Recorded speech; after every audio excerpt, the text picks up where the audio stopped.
Hello friends, welcome back to J heartbeat. আশা করছি তোমরা সবাই খুব ভালো আছো আর আমিও খুব ভালো আছি।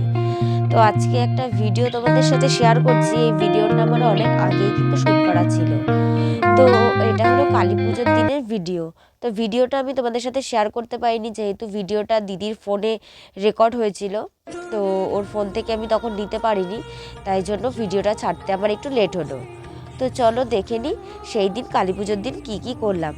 তো আমাদের বাড়ির যে মন্দিরটা আছে এটা কিন্তু আমাদের কালী মন্দির। তো তুলসী গাছ লাগানো আছে। তোমরা অনেকেই ভাবতে পারো যে এটা মানে তুলসী মন্দির, কিন্তু না, এটা আমাদের প্রতিষ্ঠা করা কালী মন্দির।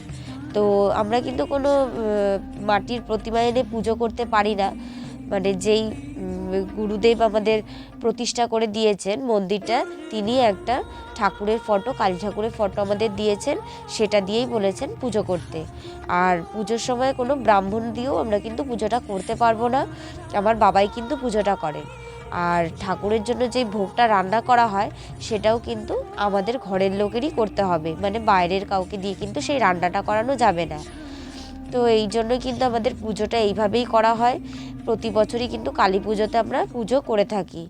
এছাড়া এর আগে আমার মা থাকাকালীন কিন্তু এই পুজোটা প্রতি অমাবস্যাতেও করা হতো, প্রতি মাসে।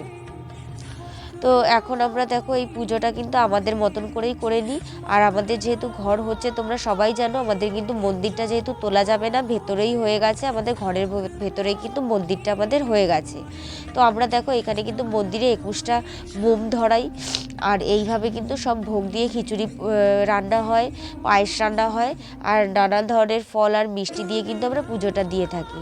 আর এইভাবে কিন্তু সুন্দর করে আমরা মন্দিরটাকে সাজিয়ে দিই। তো এইভাবে কিন্তু পুজোটা আমাদের প্রতি বছরই করতে খুব ভালো লাগে।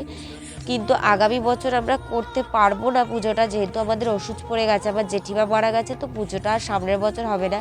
এই প্রতি বছরই কিন্তু পুজোর দিন আমার 2 দিদিরাও আসে, আর আমরা কিন্তু খুব ভালো করে পুজোটা দেওয়ার চেষ্টা করি। তো দেখো এখানে কিন্তু আমরা ঠাকুরকে খুব সুন্দর করে ফুল দিয়ে সাজিয়ে নিয়েছি, মোম ধরিয়ে দিয়েছি। আর দেখো এখানে কিন্তু আমরা মাটির প্রদীপও দিয়ে দিয়েছি। আমাদের নিয়ম থাকে কিন্তু কালী পুজোর দিন 11টা করে প্রদীপ ধরানোর জন্য। আর মন্দিরে কিন্তু 21টা মোম আমাদের ধরাতে হয়। আর দেখো তোমরা ভাবতেই পারো যে মন্দিরটা কিন্তু নিচ দিকে চলে গেছে অনেকটা, মানে আমাদের ঘরটা যতটা উঁচু হয়েছে মন্দিরটা কিন্তু সেই তুলনায় ভেতরে রয়েছে। যেহেতু মন্দিরটা প্রতিষ্ঠা করা, আমাদের মন্দির কিন্তু ওঠানো যাবে না বা ইট দিয়ে বাড়ানোও যাবে না, তাই জন্য কিন্তু আমাদের মন্দিরটা যেই রকম ছিল সেই রকমই রেখে আমরা ঘরের ভেতরে করে নিয়েছি। আর যখন ছাদটা ঢালাই হবে তখন কিন্তু ছাদের ওপর সেই জায়গাটা একটা চূড়া মতো করে দেওয়া হবে, যাতে সেখানে কেউ পা না দিতে পারে, যাতে ঠাকুরের ওপরে কেউ পা না দেয় ছাদে, তার জন্য উঁচু করে দেওয়া হবে সেই জায়গাটা। আর দেখো এখানে আমার বাবা কিন্তু পূজা করছেন, আর আমরাও কিন্তু সবাই সাইডে ছিলাম, তো সেটা আর দেখাতে পারিনি। আমরাও কিন্তু বাবা যখন পুজো দেন তখন কিন্তু আমরাও পাশে সবাই 4 বোনই থাকি। আর এই সময় কিন্তু আমার বড়দি মেজদি দুজনেই সেই যত কাজই থাক ওরা কিন্তু আসে। আমার মেজদির বাড়িতেও কিন্তু কালী পুজো হয়। যেহেতু ওদের বাড়িতে কালী পুজো হয়, তাই কিন্তু আমার জামাইবাবু থাকতে পারেন না, উনি বাড়ি চলে যান। আমার মেজদি কিন্তু এখানেই থাকে পুজোর সময়। তো দেখো এখানে কিন্তু আমার বাবাই পুজোটা দিচ্ছে। আমরা ছোট থেকেই দেখে আসছি বাবাই প্রতি বছর পুজোটা করে থাকে। তো এই ভিডিওটা তোমাদের সাথে আমার শেয়ার করা হয়নি, অনেক দিন হয়ে গেছে কালী পুজো, কিন্তু শেয়ার করতে দেরি হলো। তোমাদের তো কারণটা আমি বলেই দিলাম যে কেন দেরি হয়েছে। তো এর জন্য ভিডিওটা কিন্তু ছাড়তে দেরি হলো।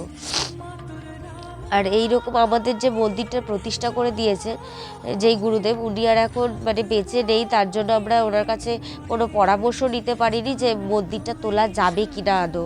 তাই জন্য আমাদের মন্দিরটা এখন যেহেতু ঘরটা করা হচ্ছে, তো মন্দির তো আর আমরা তার আদেশ ছাড়া তো আর সরাতে পারবো না। যদি কোনো ক্ষতি হয়ে যায় বা হতেই পারে। আর আমাদের মন্দিরের ঠাকুর কিন্তু খুবই জাগ্রত।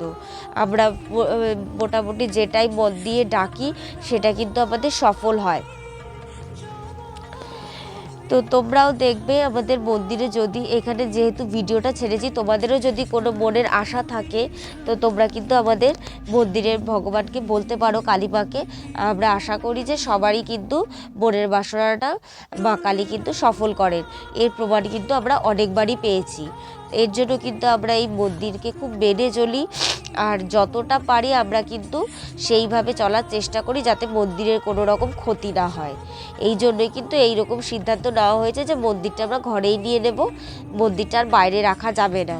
যেহেতু বাইরে রাখলে অনেক রকম অসুবিধা আছে, আর বাইরে রাখবো কী করে, এমন যেই জায়গাটা আমাদের মন্দিরটা হয়েছে, মানে যেই গুরুদেব করেছেন তিনি বলেছেন যে সকালে ঘুম থেকে উঠেই যেন আমরা ঠাকুরের মুখটা দেখতে পাই। এই রকমভাবে মন্দিরটা তৈরি করা হয়েছিল। একদম আমাদের আগের যখন ঘর ছিল সেই ঘরে কিন্তু মেন দরজা থেকে বেরিয়েই কিন্তু আমরা ঠাকুরের মুখটা দেখতে পেতাম। এই জন্য এখনও কিন্তু সেইভাবেই রাখা হয়েছে যাতে আমরা সকালবেলা ঘুম থেকে উঠে যেহেতু ঠাকুরের মুখটা দেখে সমস্ত কাজ শুরু করতে পারি। তো এইভাবে কিন্তু ভগবানও আমাদেরকে রক্ষা করে যাচ্ছেন। তো আমরা যতটা পারবো যে ভগবানের জন্য যেইটুকুনি করতে পারি আমরা করব। আমার মা থাকলে তো আরও বেশি কিছু করা হতো, আমরা সেইভাবে এখন অতটা করতে পারি না। তবুও কিন্তু আমরা 4 জন মিলে যতটা সম্ভব আমাদের ভগবানকে আমরা সন্তুষ্ট করার চেষ্টা করি। তো বাবা দেখো এইদিকে পুজোটা কমপ্লিট করে নিয়েছে। তো তোমরা আমাকে জানিও তোমাদের ভিডিওটা কেমন লাগলো। আশা করছি তোমাদের সবারই ভালো লেগেছে ভিডিওটা। আর যেহেতু ভিডিওটা অনেক দেরি করে আপলোড করছি এর জন্য সরি। তো তোমরা ভিডিওটা সবাই দেখো, আর তোমাদের যদি ভিডিওটা ভালো লেগে থাকে তবে একটা লাইক কমেন্ট শেয়ার অবশ্যই করো, আর আমার চ্যানেলটিকে সাবস্ক্রাইব করে আমার পাশে থেকো। তো আজকের মতো ভিডিওটা এই পর্যন্তই, দেখা হচ্ছে আবার নেক্সট ভিডিওতে। ততক্ষণের জন্য তোমরা সবাই খুব ভালো থাকো।